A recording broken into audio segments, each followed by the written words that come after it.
Jimmy, how would you like to join us at Man United? That's very nice of you. But Mr. Wirrell's just told me I've got a better offer. What could be better than Man United, son? Man City. If you've ever been subjected to a substitute teacher in high school that was totally out of their depth, it's more than likely to have seen There's Anyone Jimmy Grumble.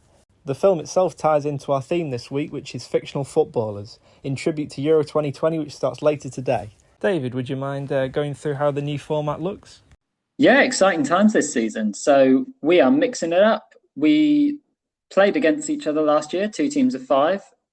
This time around, we're going to have 1 team of 11. So it will be like an ultimate fantasy football team from all your favourite fictional footballers or whatever else we choose to do in the future. So be nice, warm, cosy, collaborative environment.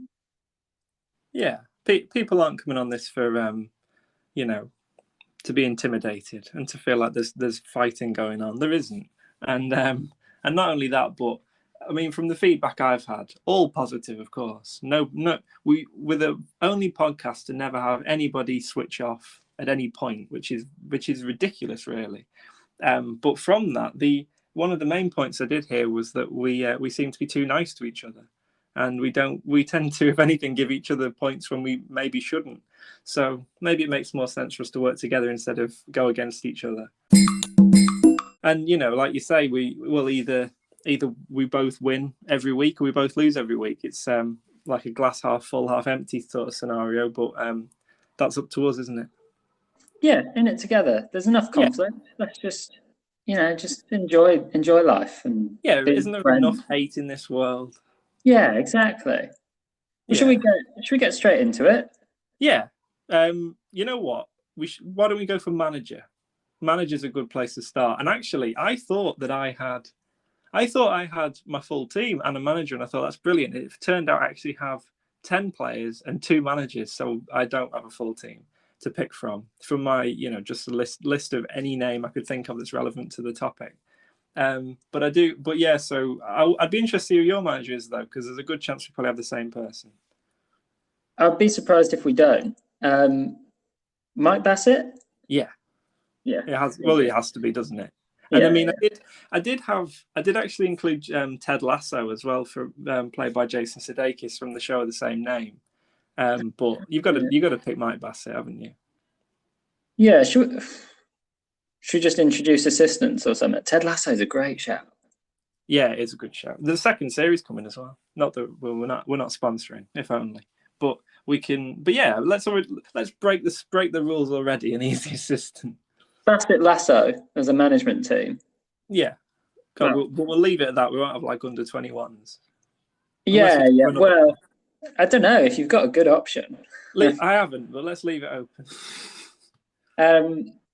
So I guess before we get started with the players we've got, should we pick a formation? What are you thinking?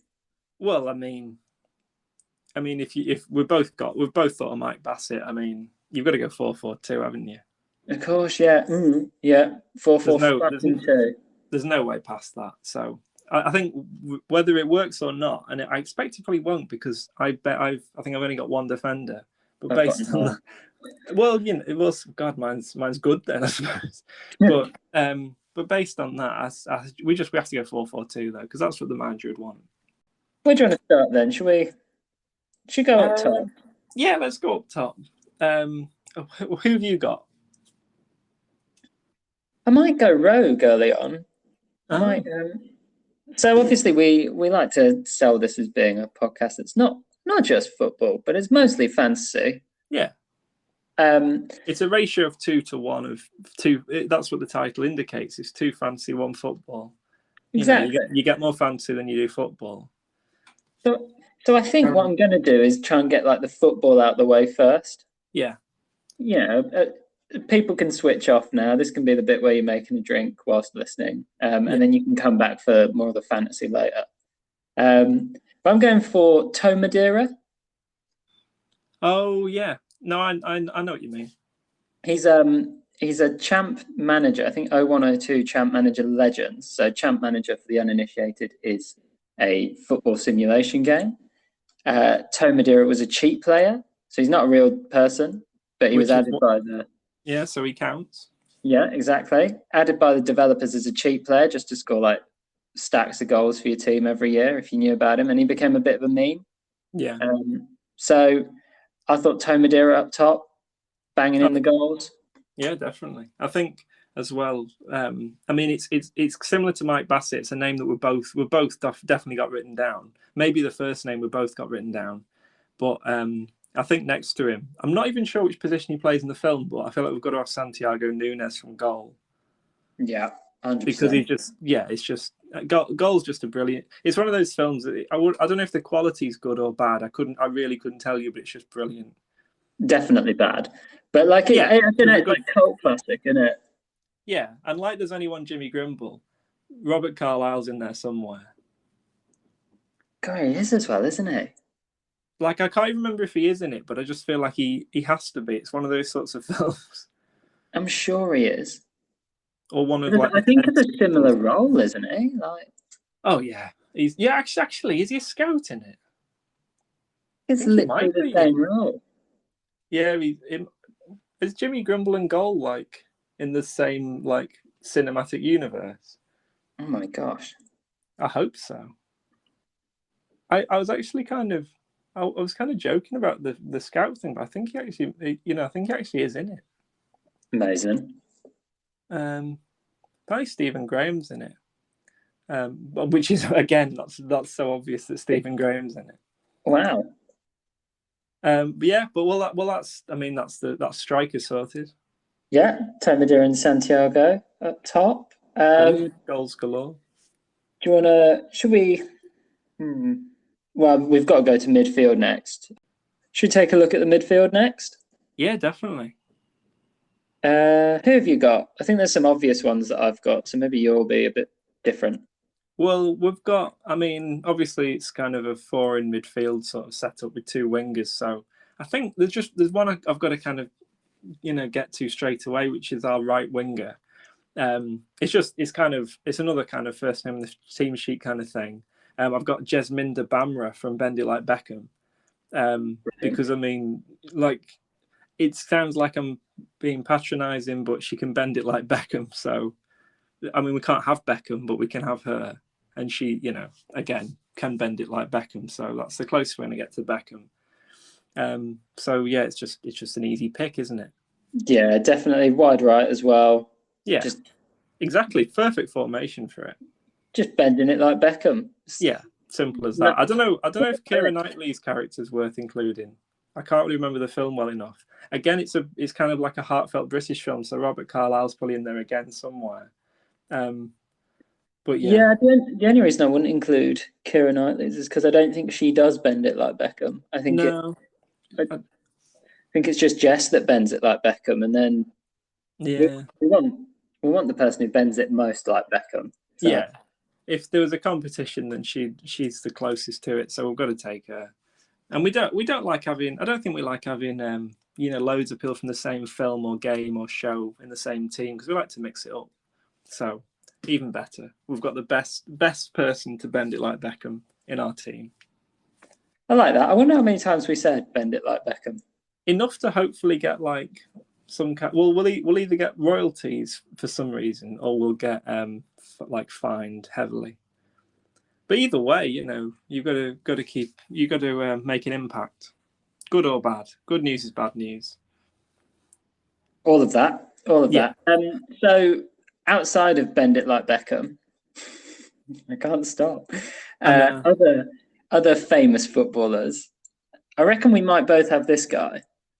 Yeah. I don't really know where he plays, but I think he's probably a shout for the wing. Yeah. Maybe like Roy of the Rovers, who I think is called Roy Ray.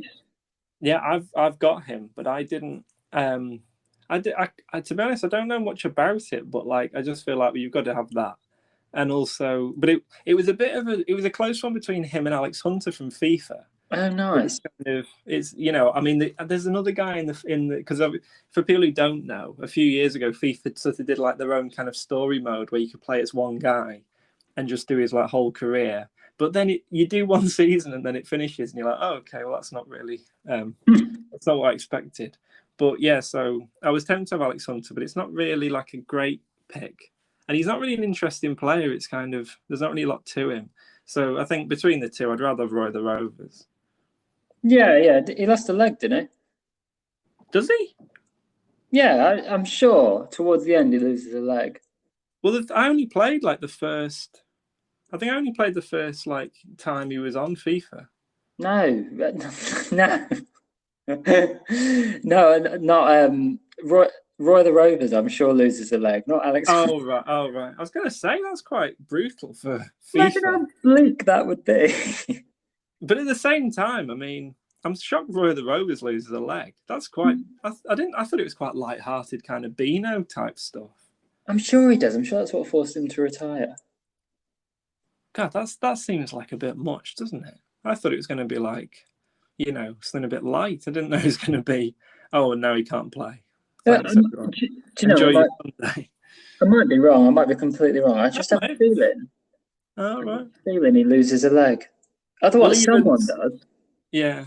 For the Rovers story, often it's quite common parlance on like hospital sites, like Casualty. Oh, right. Or the now cancelled Holby City. You're upset about that, so.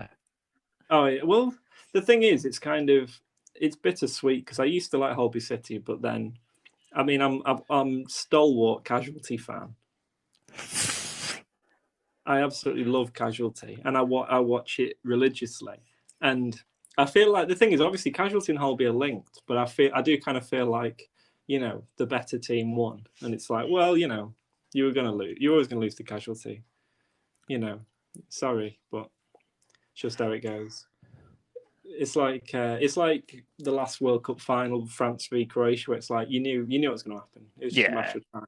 Sorry, but it's nice for you to turn up, but you were never gonna beat Casualty. There you go. But it's funny though because they're both from BBC. They're both linked, so it's not really like that at all. But I just in my head, I feel like it's just I feel like there was a rivalry there, and the better team won. But it's really not like that. But I see everything as being some sort of long-winded, spiteful battle, and it really isn't. But well, even so, we'll have you can get prosthetics now. So he's on the left wing. Yeah, that's fine. Great. Yeah. Okay. So central midfield. I think. I mean, there's. I'm not really sure who to go with next because from this point forward, I am mostly kind of just throwing people in there. Okay. Do you have any sort of preferences for central midfield? Well, so I've got 3 players left on my list because I didn't get through quite as many as you, obviously. Oh. So I'll just drop them all in, and then maybe we can shift them about. So I've got. Do you ever read Matchmak? Yes. Yeah, I just went with Matchman. Oh right, okay. No, that's fair.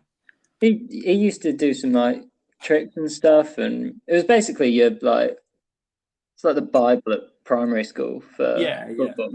Yeah, I think in primary school you'd watch that and you'd think you were like Henry Winter or Walter Samuel or one of them. You'd think, I suppose for modern people you'd think you were Fabrizio Romano. You like proper top end. Oh, I read Match and it's like, well, it's for kids, but okay. And great. But it sets you up. Yeah, definitely. Yeah, you get all you need from it. Some cringe interviews and all that. It was great, man. Oh, yeah.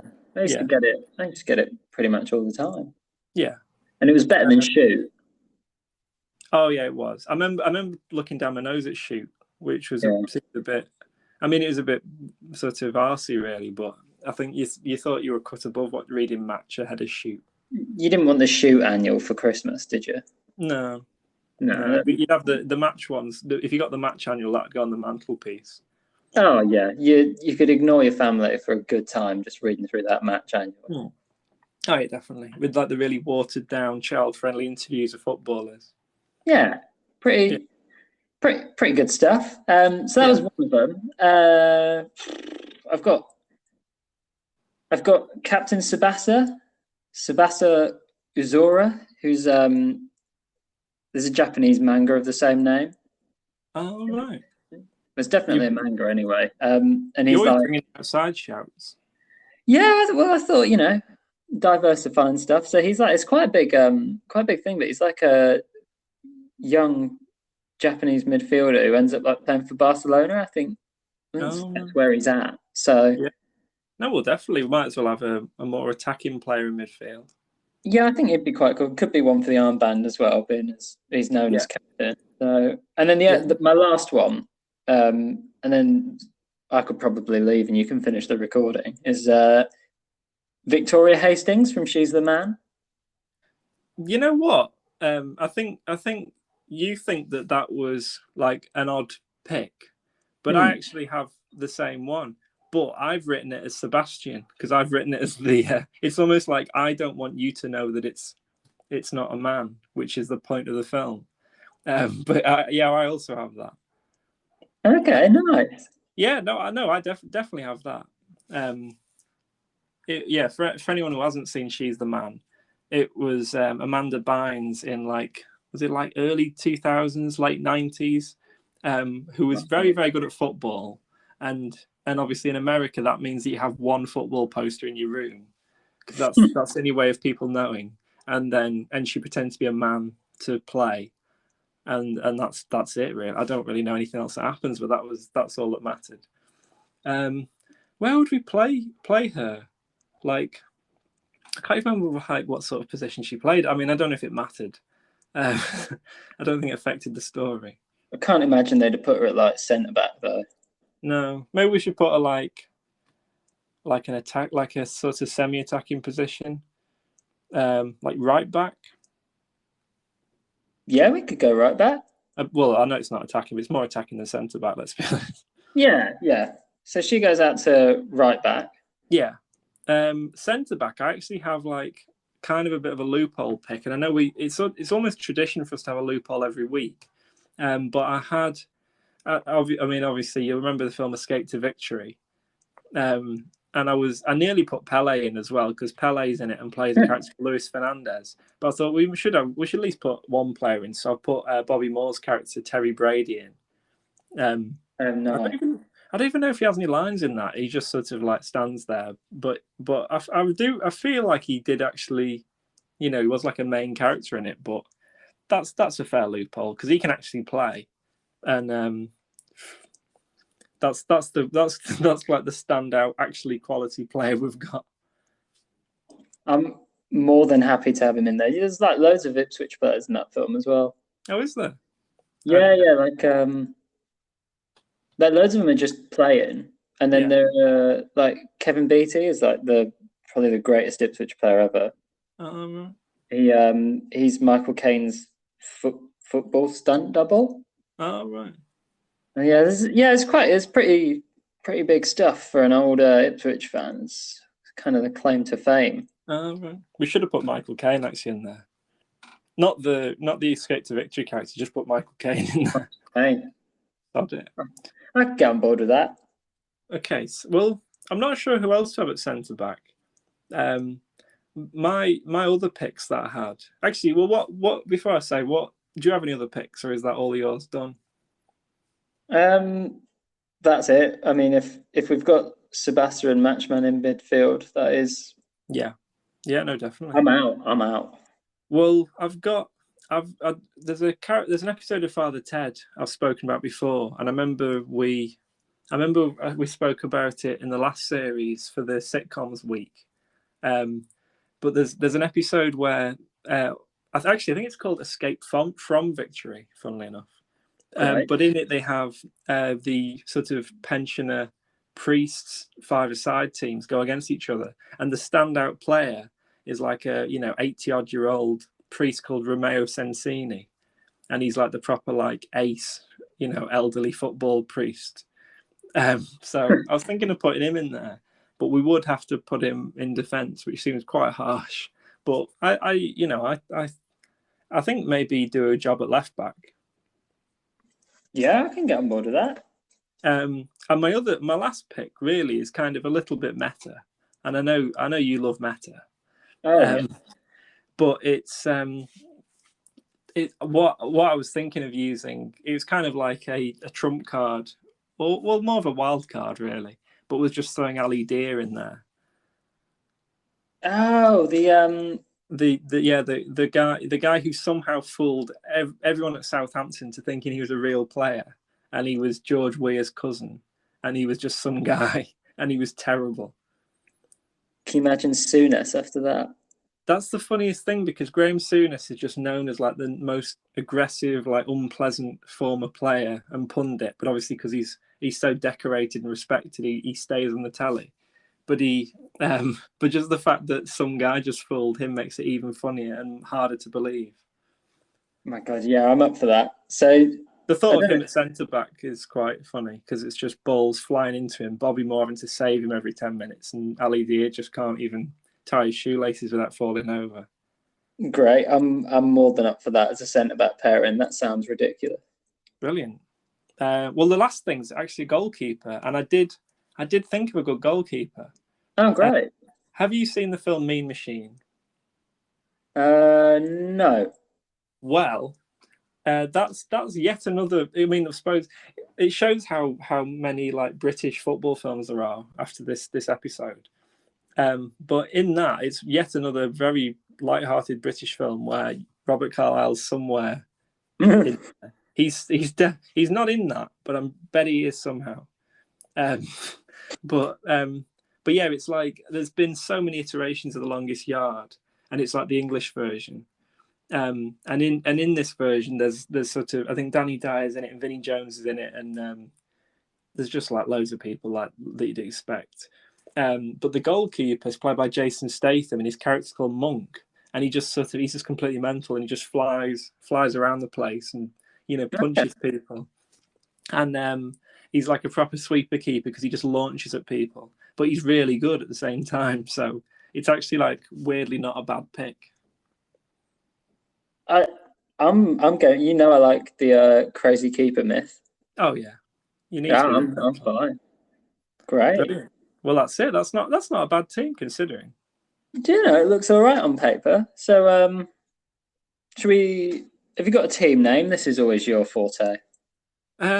Weirdly, I couldn't think of one this time because I wanted it to be something to do with fake or like counterfeit or something.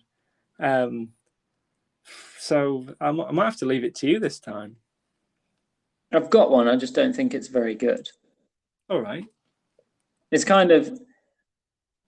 I don't know that it makes any sense, but I'm gonna throw it out there, and then we can just revisit this. I've gone for Barcelona. As in a farce. I mean, that pretty much sums up the team. We've got like a comedy. We've got two comedy. Well, actually, the whole management team's comedy based. We've got some of the characters from magazines and games. We've got someone who can just play a bit like someone famous. We've got someone who's actually like isn't actually a footballer and isn't able to play at all even in the fictional world. And we've got someone who's pretending to be a man to make the starting 11. So I think that's quite fair. Okay, great. Well, that's a sort of reception I was not expecting for that. And again, I wanted to find a good pun to do with a stadium that to do with something being fake or forgery, but I couldn't. Did you think of a stadium? Do you know, I didn't, but I've just been thinking of all the fictional footballers that I've kind of missed. Yeah, and you do now. Now the start 11's done, we think of them all. I know it's painful, but did you ever watch Dream Team? Yes. On Sky? Yeah, I forgot about that. Yeah, at Harchester United and stuff. They played at the it's not the Dragon's Den. No, that's definitely not it. Dragon's Lair. Oh right. Yeah, we'll go for that then. That suits the whole thing. Fancy a bit of that? We'll get Harchester in that way. Yeah. We should revisit this. There's a lot, right? Yeah. I actually, you saying that actually made me think of Renford Rejects. You remember that Nickelodeon show? That was great.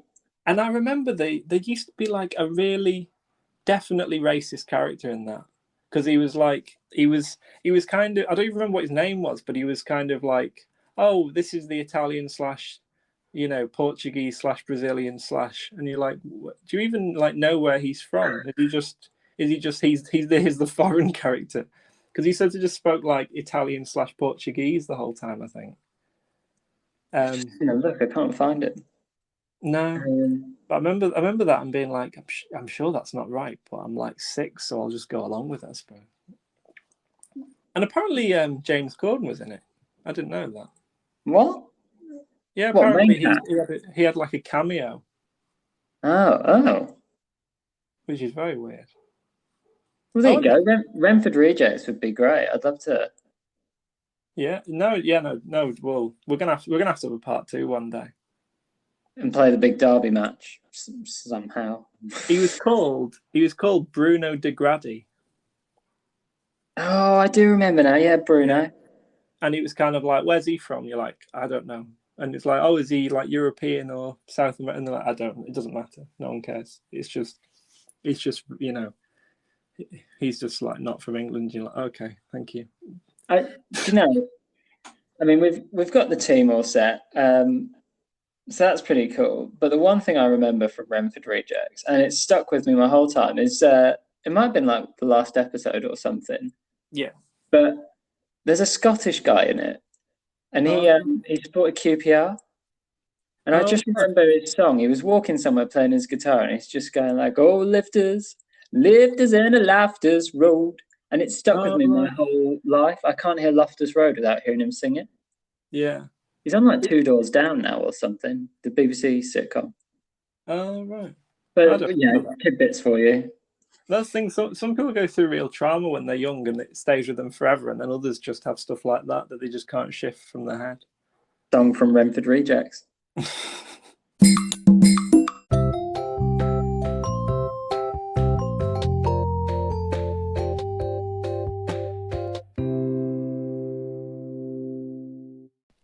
Team news now for Barcelona from the Dragon's Lair. Manager Mike Bassett and assistant Ted Lasso have lined them up in a 4-4-2 with Monk between the sticks. Right back Sebastian Hastings, he's partnered by Terry Brady and Ali Deer at centre-back with Romeo Sensini on the left. Ahead of him is Roy Race with matchman and captain Tsubasa Uzora in midfield. Jasminda Bhamra takes up a position on the right wing. Up top, Madeira is partnered by starman Santiago Munez.